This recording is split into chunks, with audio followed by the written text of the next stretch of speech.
جتنے کام ہو رہے ہیں ان تمام کاموں میں سے یہ کام بہترین کام ہے۔ یہ کام بہترین کون سا کام؟ قرآن کا سیکھنا، قرآن کا پڑھنا اور قرآن کا سکھانا۔ قرآن کا سیکھنا، قرآن کا سکھانا، قرآن کا پڑھنا اور قرآن کا پڑھانا۔ کیونکہ اللہ کے پیارے حبیب حضرت محمد مصطفیٰ صلی اللہ علیہ وسلم نے فرمایا خیرکم من تعلم القرآن وعلمہ، کہ ان میں بہترین وہ شخص ہے جو قرآن کو سیکھے اور سکھائے۔ اللہ کے پیارے حبیب نے جس کام کو سب سے بہترین فرمایا وہ کون سا کام ہے؟ قرآن کریم کا سیکھنا اور قرآن کریم کا سکھانا۔ اللہ کے نبی نے کسی اور کام کو بہترین نہیں فرمایا۔ جو کام بہترین فرمایا ہے وہ قرآن کی تعلیم ہے، جس کا سیکھنا اور سکھانا بہترین ہے۔ اس لیے اللہ نے مجھے اور آپ کو اس کام کے اندر لگایا۔ آپ سیکھ رہے ہیں، اساتذہ آپ کو سکھا رہے ہیں، یہ بہترین کام۔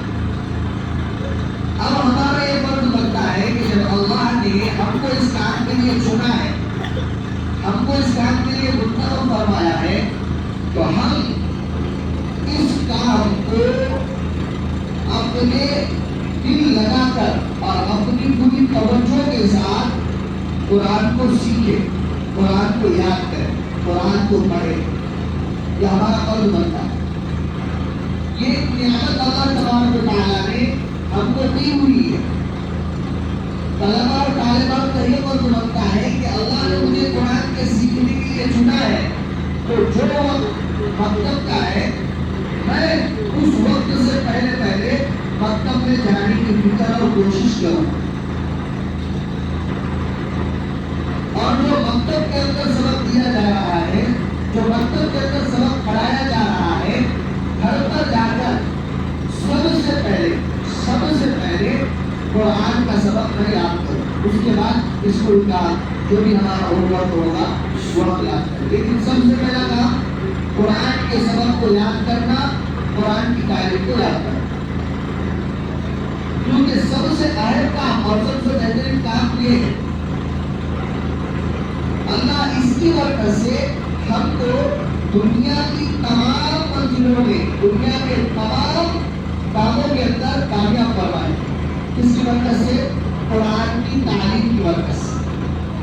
پہلے ہم کو اس کو اہمیت دینا پڑے گی، قرآن کی تعلیم کو، ورنہ ہوتا یہ ہے کہ بچوں سے اگر پوچھا جائے کہ سبق کیوں یاد نہیں کیا آپ نے، تو جواب ملتا ہے کہ ہم لوگ اسکول کا یاد کر رہے تھے، جس کی بنا پر مکتب کا سبق یاد کرنے کو ٹائم نہیں ملا۔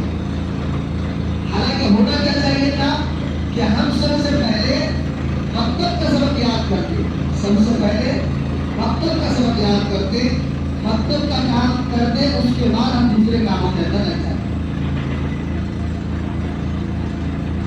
تو یہ ہماری فکر ہونی چاہیے، یہ ہمارا مقصد ہونا چاہیے، اس کے طرف ہمارا زیادہ دھیان اور زیادہ توجہ ہونی چاہیے، کیونکہ یہ ایسی تعلیم ہے، قرآن کی تعلیم، کہ جو انسان کو دنیا کے اندر بھی سرخرو کرواتی ہے، دنیا کے اندر بھی عزت دیتی ہے، اور آخرت کے اندر بھی قرآن جو ہے تو اللہ تبارک و تعالیٰ کے سامنے اور تمام لوگوں کے سامنے قرآن کی تعلیم اور قرآن عزت دلائے۔